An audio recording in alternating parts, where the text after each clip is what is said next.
Mysteries await just a page away.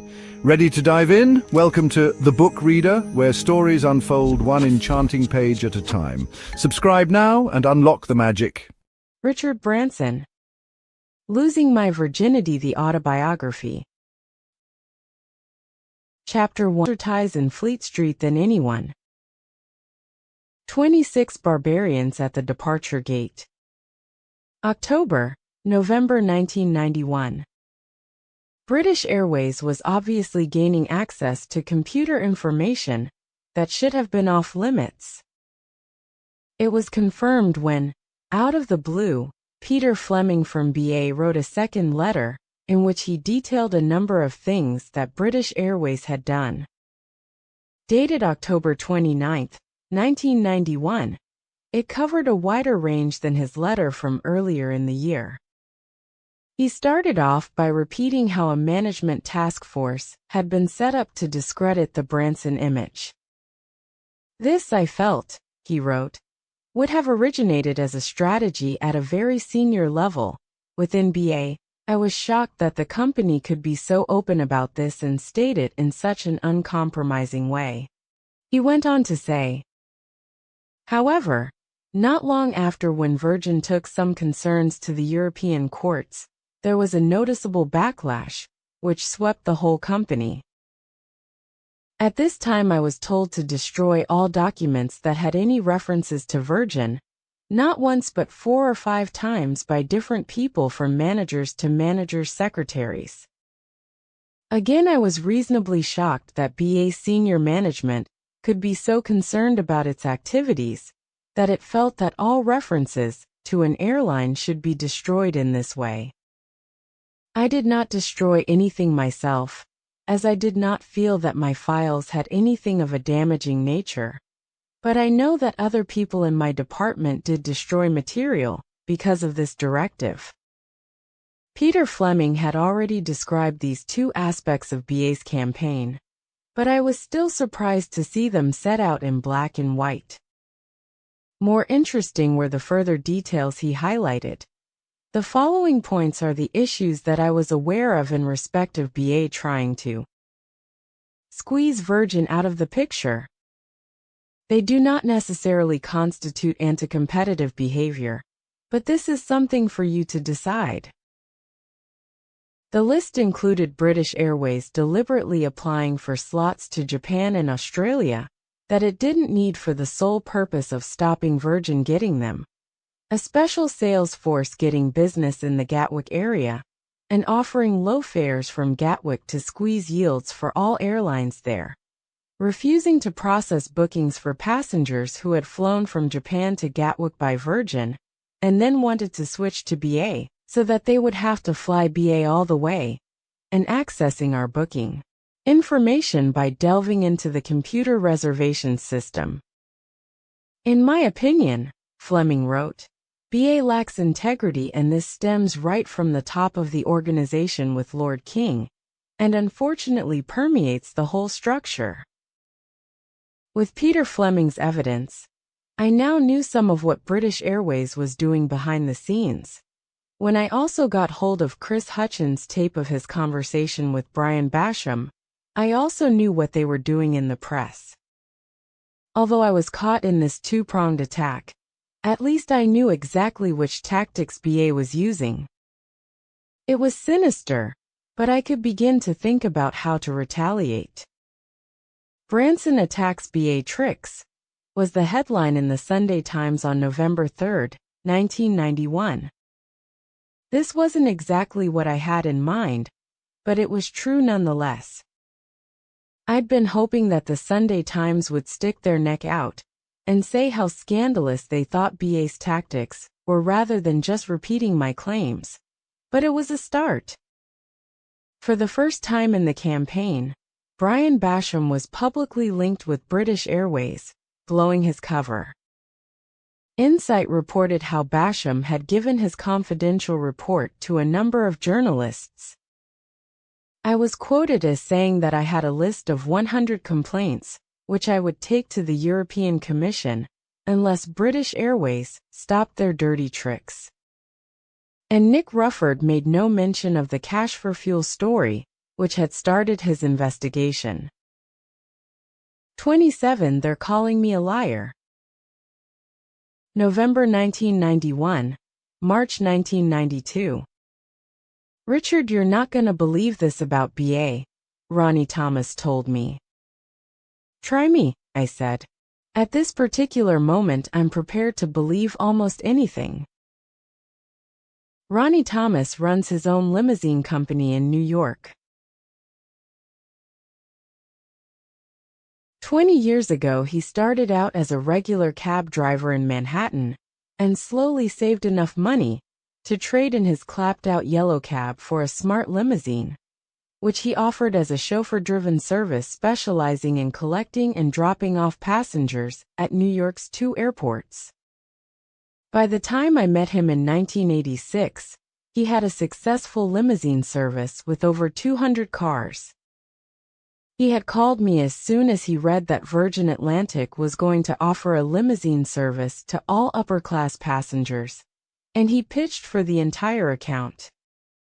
He won it, and over the years Ronnie has never let us down. In the previous few days, he and his drivers have been finding that, when they dropped passengers off at the curb, British Airways staff were meeting them and offering them incentives to fly BA instead of Virgin. Ronnie had had a flaming argument with them, and later got a call from BA banning him from BA's own terminal at JFK. Have you ever come across anything like this before? I asked Ronnie. No, man, he said. I thought that American carriers weren't exactly gentlemen, but this is another ball game altogether. I had no idea whether this was illegal or not, but it was certainly the most blatant attempt yet to poach our passengers. After the Sunday Times had exposed some of British Airways' tactics, the next paper to follow was The Guardian, with a front-page headline, BA under fire for Virgin campaign.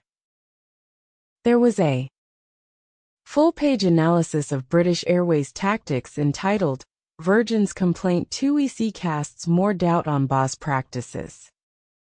In spite of the articles, the dirty tricks carried on. No matter how many accurate press stories were published, British Airways had always been immune to criticism. To the world at large, they shrugged off my allegations as the hysterical overreaction of a man who couldn't take competition. Their arrogance was overwhelming. As it became clear that British Airways was intent on seeing the back of us, I knew that I had to fight back even harder. In mounting desperation, I began to look for any legal action that we could take against British Airways. It would amount to an antitrust case in America, Gerard concluded when we'd finished going through what BA was up to. But there's no equivalent legislation here. There is a surprising lack of legislation governing competition in the British aviation industry. The Monopolies Commission and the Office of Fair Trading had no jurisdiction over BA in this instance, since they could investigate only an airline merger, and the CAA had little jurisdiction beyond the safety angles involved in servicing aircraft and supervising the prices of air tickets. Although BA was a privatized monopoly like British Telecom, there was no government watchdog like Oftel to supervise it. We had lodged a complaint with the European Court, but although there were some grounds for this court to rule against BA under Article 85 of the Treaty of Rome, which deals with the principles of fair competition, in practice it lacked the teeth to enforce any request that might make a company change its business tactics. In effect, our list of complaints to the European Court was useful only as a publicity exercise. I didn't want to take British Airways to court.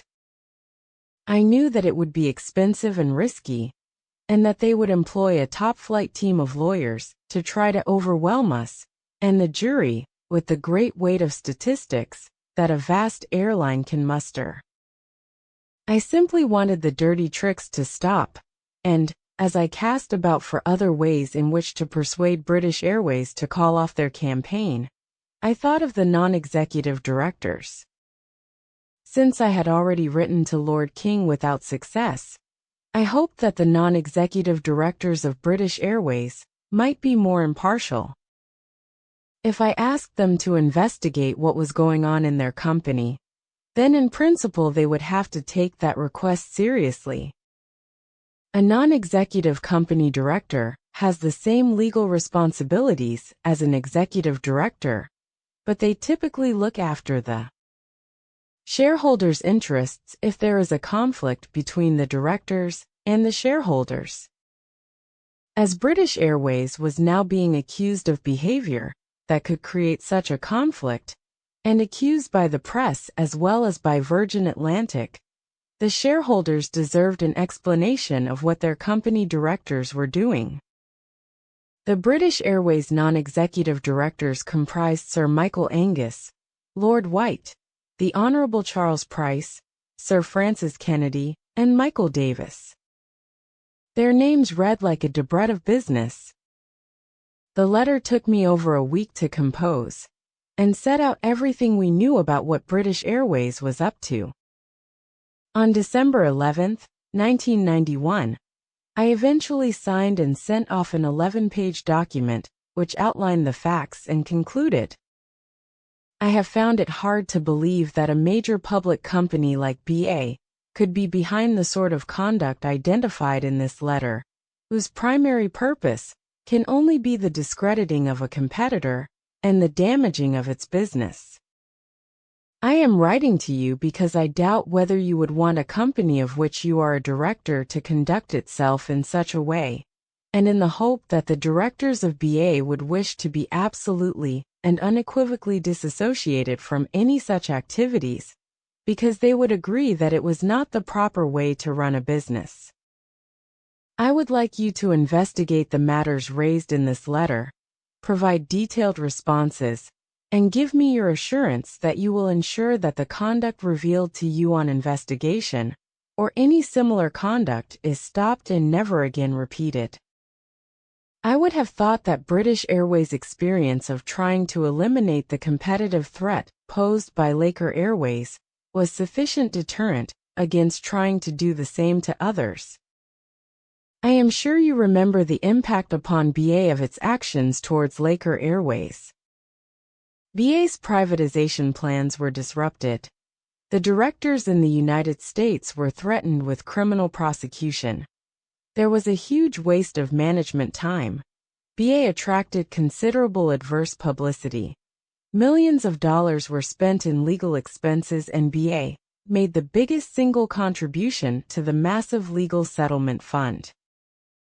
I attached an 8-page appendix which covered all the details I knew, and divided the dirty tricks into 6 sections: the press campaign, spoiling tactics, engineering matters, sales and marketing, dirty tricks, and private investigators.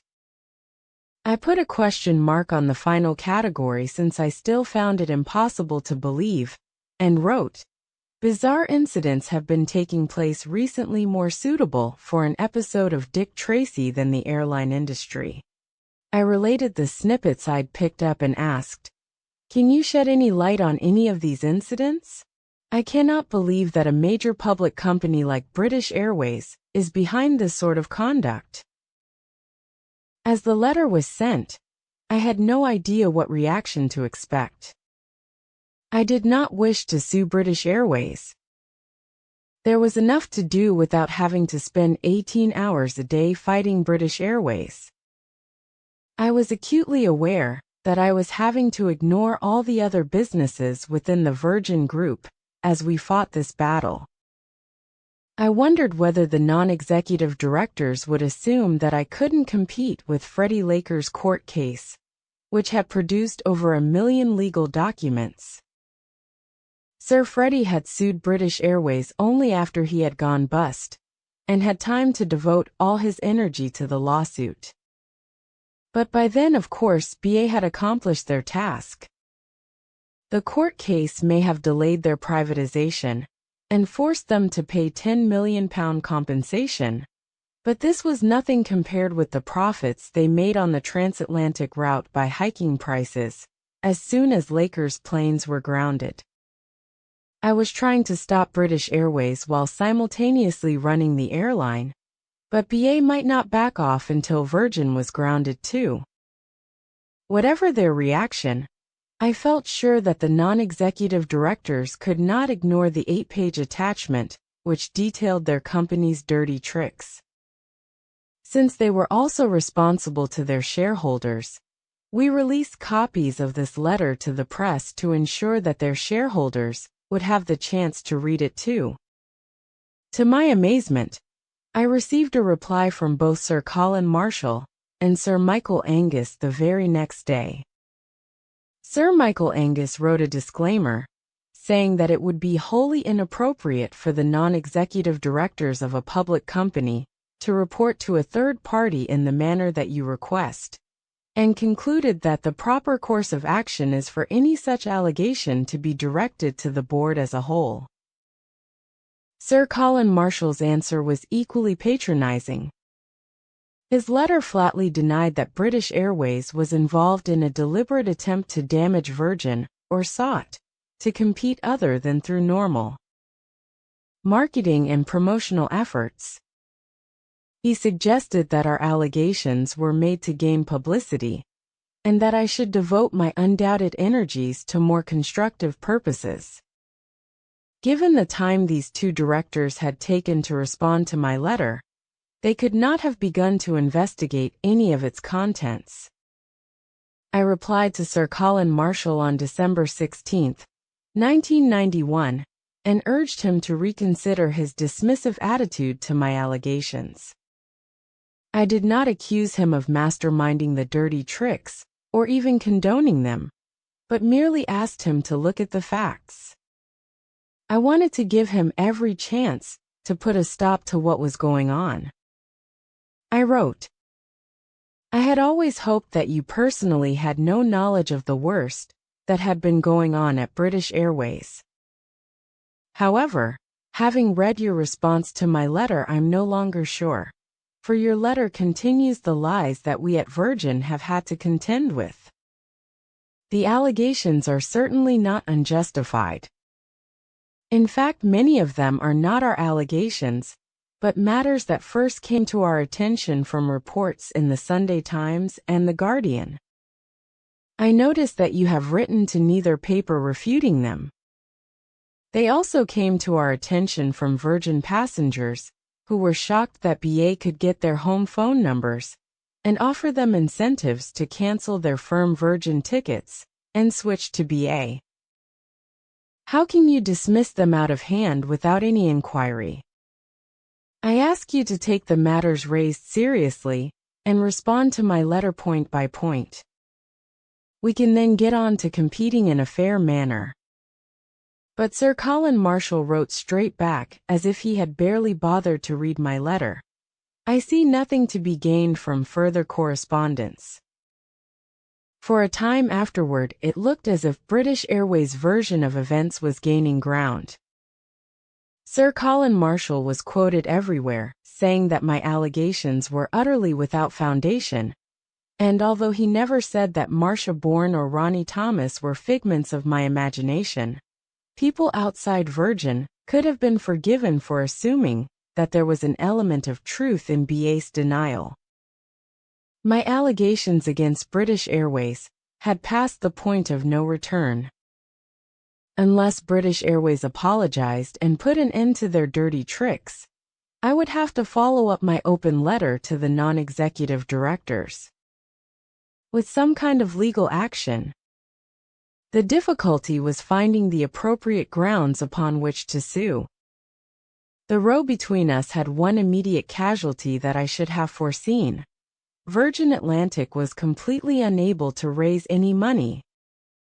Salomons, our American investment bank, were trying to raise £20 million of capital by privately offering some of the equity for sale. But, in exactly the same way as it had been impossible to sell equity in British Airways while the Laker court case dragged on, so nobody would touch Virgin Atlantic, while it looked as if we would go to court against BA. And we were still losing money. While we had been frantically busy trying to piece together what British Airways was up to, our consortium of lending banks had continued to watch the cash flow. And in the depths of winter the numbers looked much worse. I realized that, to this extent, I'd played straight into British Airways' hands. One of their objectives was to stop me expanding Virgin Atlantic, and the only way I could do that was by refinancing the airline. The louder I complained about their dirty tricks, the less any other airline, venture capital house, or other investor wanted to invest in Virgin Atlantic. Outsiders probably thought that there was no smoke without fire. We lost both ways. Nobody wanted to invest in a small airline if it was being squeezed out by a vast organization like British Airways, and nobody wanted to invest in an airline that might embark on lengthy and expensive litigation against one of the world's largest airlines. Without funds forthcoming from the city, Virgin Atlantic continued to be starved of capital. By Christmas 1991, Virgin Atlantic was plowing through the difficult winter months and losing money. Our 6 main lending banks continued to write to Trevor reminding us that our loans were due to be repaid next April, and Lloyds Bank, which was our clearing bank, and so saw wide fluctuations as money came in and went out, grew increasingly anxious. Perhaps British Airways gambled that, even if we did announce a legal action, they could spin it out long enough so that we would go bust in the meantime. Even after my letter of December 11th, British Airways was brazen and laughed off my allegations. For once I did not know what to do. I spent a lot of time thinking, and became very quiet. Will went the opposite way and spent all day in a fury about British Airways, shouting and ranting in his frustration at not being able to land a proper punch on them. On December 21st, a letter arrived from Lloyds Bank, which heightened the sense that we were under siege. It reminded us that we had recently exceeded our £55 million overdraft facility, and spelt out that the bank had allowed the excess only because the money had been needed to pay salaries, and because ITA had confirmed that £7.5 million was due into our account the following day. We were warned that the bank might not respond favorably to another request to break the £55 million limit. It finished by wishing us a happy Christmas and a less stressful new year. If that £7.5 million had been delayed by a week, Lloyds might well have bounced our salary checks. If Virgin Atlantic went bust, I couldn't even be sure that Virgin Music would remain intact. I doubted that Janet Jackson or Phil Collins would be impressed by the airline's collapse. As we talked about where we could find sufficient funding to replace some of the bank debt, it became increasingly clear that we had to find some radical solution, rather than always arguing with banks over small amounts of increased debt. Virgin Music was our only seriously profitable business, and it was our only chance to save the airline. With the weight of bad publicity caused by BA hanging over us, we couldn't sell Virgin Atlantic as a going concern, but we could sell Virgin Music as one. Selling Virgin Music would save the airline and leave 2 strong companies.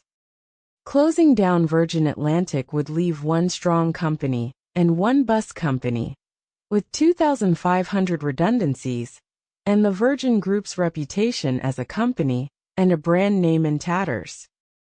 I called up John Thornton, who was still talking to several companies that were interested in acquiring Virgin Music. I had watched his progress with a growing sense of foreboding, unable either to feel any enthusiasm for it or be able to stop it. John told me that Thorn EMI was now offering £425 million up front, with an earnout starting from the second year. This was still below the level at which David Geffen had sold his record label to MCA. In March 1990, he had sold his record company for $520 million, which then represented 2.6 times annual sales. On a similar multiple, Virgin Music was worth 2.6 times our sales of £330 million, over £850 million. Throughout January 1992, Lloyds increased their pressure on us to reduce our overdraft. John Hobley from Lloyds toughened his stance considerably. Since we had mentioned the possible sale of Virgin Music a year ago, that was all he wanted to hear about. Why wasn't there more progress? Could they talk to Goldman Sachs themselves? From their point of view, if the sale didn't happen, then Virgin Music would remain a collection of music contracts, intangible assets. They couldn't understand why there was such a long delay. Was there something wrong with Virgin Music? Had the bidders walked away? Was the company really worth the $1 billion we had airily mentioned? Their patience was wearing thin, and they wanted to see their loans to Virgin returned to their vaults as real cash.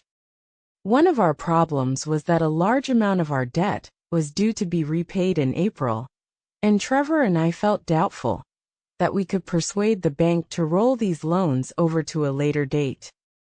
The bank's correspondence reminded me of some of the letters I had received from Coutts when they were losing their nerve about their client with shoulder-length hair, who had padded barefoot into their offices to discuss a loan to buy a manor in Oxfordshire. My hair was now shorter and Virgin was bigger, but the bank remained uneasy. Although we had never failed to make a payment, they had other clients collapsing on them, and they were concerned. The investment atmosphere of early January is summed up by this stock market report. Attention is now focusing on Lonrho's debt mountain and the attitude of its principal lenders, Lloyds, Standard Chartered, Barclays and NatWest. Lonrho's director, Paul Spicer, insists Lonrho's relationships with its bankers are in good order, and the group is under no pressure from them. But after the debt debacles at Polly Peck, Brent Walker and Maxwell, there is hardly a banker in London who lives comfortably these days with large lines of credit to entrepreneurial companies driven by a powerful individual. Rightly or not, Roland is being squeezed by the tycoon factor, and his position is made worse by the recession, which had slashed the value of Lonrho's assets at a time when the company must sell businesses to raise cash.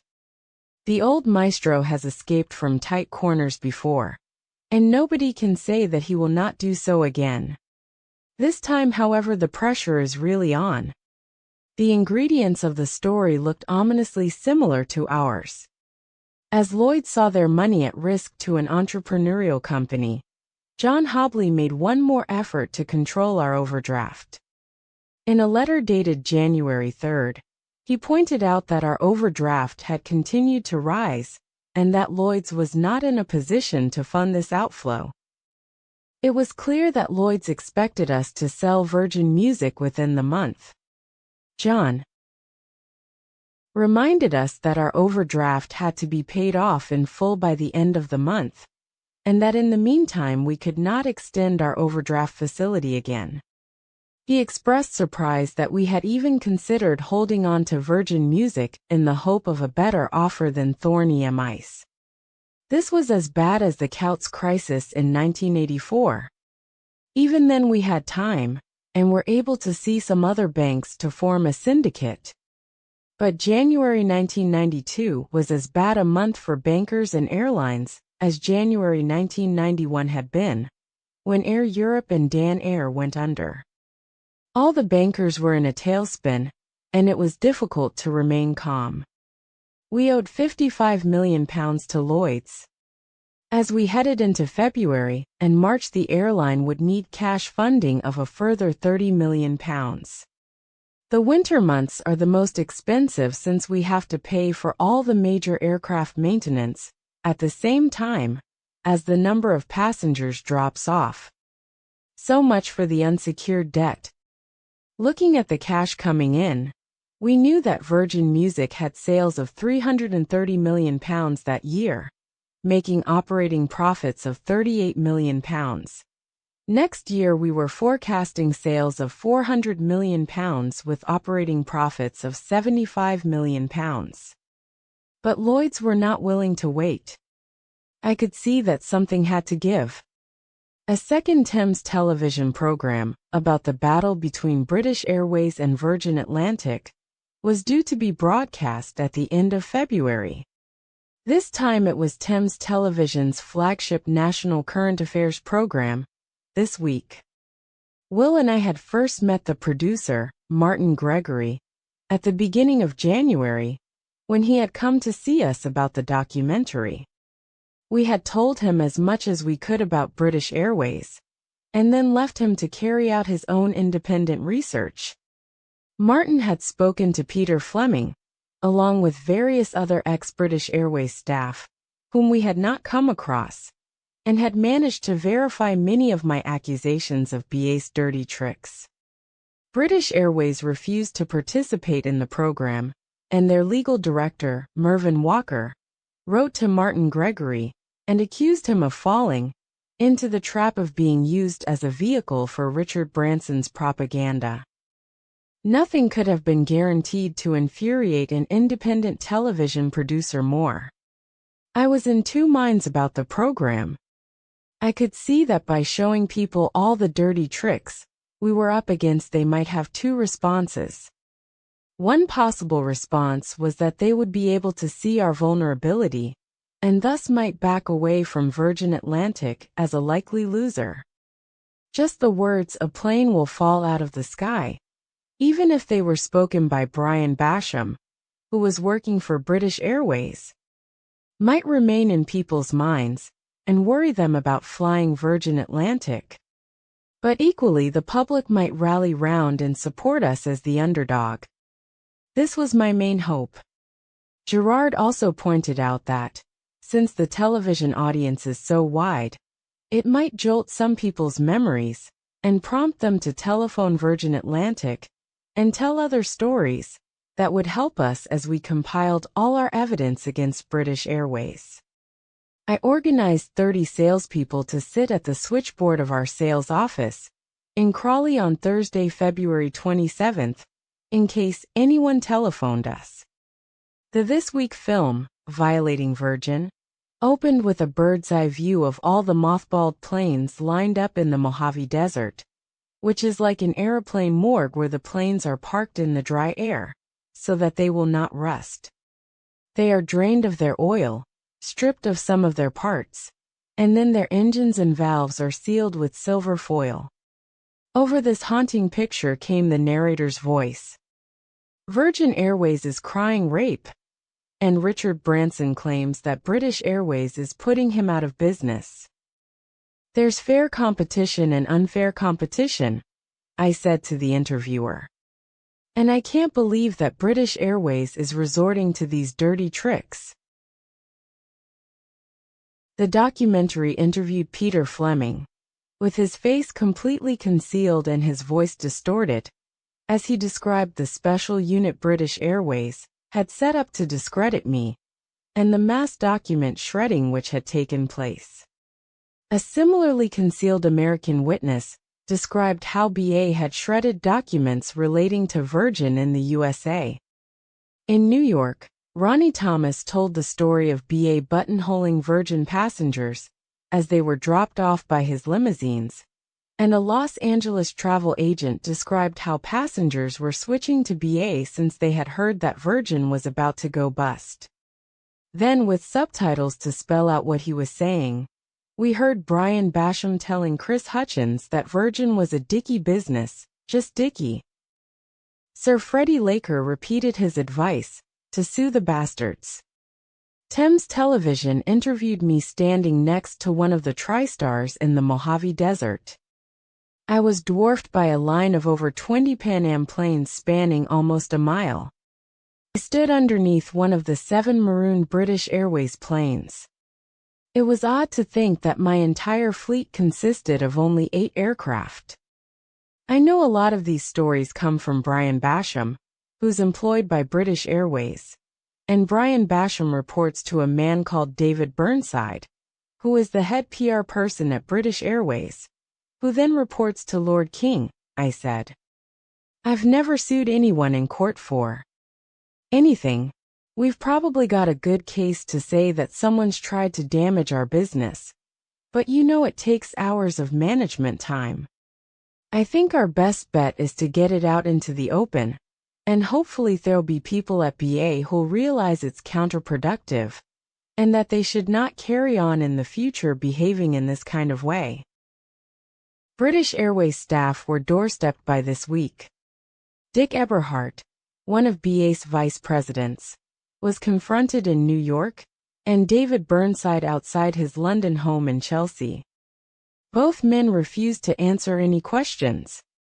The final shots of the documentary were aerial views of the dead aeroplanes stretching across the desert, gleaming impotently in the Californian sunshine, just where BA would like to see the Virgin fleet. Perhaps it's time for Richard Branson to put up or shut up, said the final voiceover, or Virgin Atlantic's planes could end up like Lakers, in the desert sand. Violating Virgin was seen by over 7 million viewers, and that evening the Virgin switchboard received over 400 calls. Most of the callers just wished us well, and said that they would never fly BA again, but among all the well-wishers were many people who said that they too had stories to tell of being approached by British Airways at the airport as they tried to check into Virgin. And then we hit the jackpot. On February 6, Yvonne Parsons was at home when someone purporting to be from Virgin's reservations department called her to say that her flight was overbooked. Since she hadn't been issued with a ticket, would she mind changing to a British Airways flight? This was the last straw. Yvonne Parsons had flown to and from the States 4 times in the last 8 months, and each time there had been an alleged booking error with Virgin. The previous October, Parsons had been called in her New York office by a Virgin representative, who gave her name as Mary Ann, and told her that her Virgin flight was overbooked, and to compensate for the inconvenience, she could fly, at no extra cost, the following day on Concorde.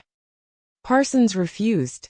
She flew to and from New York and London regularly, and she preferred Virgin once she got onto the plane. She was a valuable customer, and she was rather surprised that Virgin was being so casual about her. She asked to be waitlisted for her flight, and asked Mary, and to call her the next day to let her know whether she was on or not. As with Bonnie from Virgin in August, who had told her that the flight was delayed, and Larry from Virgin in September, who said that all non-smoking seats were full, Marian failed to call Yvonne Parsons back. So Parsons called up Virgin Reservations and asked to speak to Marianne. "There's no Marian here," she was told. "Then who called me yesterday and said that I was bounced off the 16th of October flight?" Parsons asked. "The 16th of October? No, you're confirmed on that flight non-smoking." Yvonne Parsons was baffled. She was also furious with Virgin, and switched to American Airlines and United for her flights for the rest of the year. When she decided to give Virgin one last try in February, she couldn't believe it when another member of the Virgin reservation staff called her to tell her that the flight was overbooked, and would she mind flying British Airways. Then she watched Violating Virgin? The next day she called up Virgin, and was put through to our lawyers. She told her story to Gerard. "As I watched the program," she told him, It suddenly dawned on me that I must have been the victim of an elaborate and disgraceful deception by British Airways. I'd always been offered flights on British Airways, never on other airlines. I wondered whether these people were British Airways staff impersonating Virgin. "We've got an amazing statement," Gerard told me after taking down this story. "We could build a court case around her alone." To drive the point home, I wrote to Sir Colin Marshall the day after violating Virgin, February 28, 1992, and asked him to reconsider my letter to the non-executives of December 11, 1991. I pointed out, "Given the haste of your reply, I take it that you did not have sufficient time within which to investigate the matter. There have been numerous further independent reports in the media on this subject, which have all supported the complaints that Virgin have made, culminating in the broadcast on ITV last night of the This Week television documentary. This Week have independently uncovered many more facts which go to prove that our allegations are totally correct. The content of the program speaks for itself, and in fact confirmed that the problem is even more serious and deep-rooted than we originally thought. The least your shareholders can now expect is a full and proper explanation as to what exactly has been going on within British Airways, and of the activities of Mr. Brian Basham, and those to whom he reports at British Airways." I asked him directly whether he would now intervene. "I should now like from you in your role as Deputy Chairman and Chief Executive of British Airways a clear assurance that you will make certain that the activities that have been highlighted will immediately cease, and that you will give a clear apology." Well, I thought it wasn't too late but he'd better make sure that his apology was a good one. I was up in Kidlington on Friday when Will rang me. "Richard," Will said, "I'm in a call box. I've just landed at Gatwick, and I've picked up a copy of BA News. The front page headline says, 'Branson dirty tricks claim unfounded. They're calling you a liar.'" Will had been on a skiing holiday when the program was broadcast. The dates of both the program and his skiing holiday had been changed several times so that they didn't coincide, but as luck would have it they still did. Since so many people were calling us, I had asked Will to come back to manage the PR storm which was brewing. In response, he had just landed at Gatwick. The BA News article went on to say, Thames TV's current affairs program This Week last night devoted its program to Richard Branson's allegations of dirty tricks by British Airways against Virgin. British Airways was invited to take part, but declined after careful consideration for reasons explained to Thames's producer Martin Gregory, in full in a letter from Mervyn Walker, legal director. The rest of the article reproduced the letter from Mervyn Walker, which accused Thames Television of falling into my publicity trap, and said that BA would not be provoked into playing Mr. Branson's feudal game, and must therefore decline to take part. "What a load of bollocks," we said together. "They're calling me a liar and this is libel." It was the last straw. Will fax me the article from Holland Park.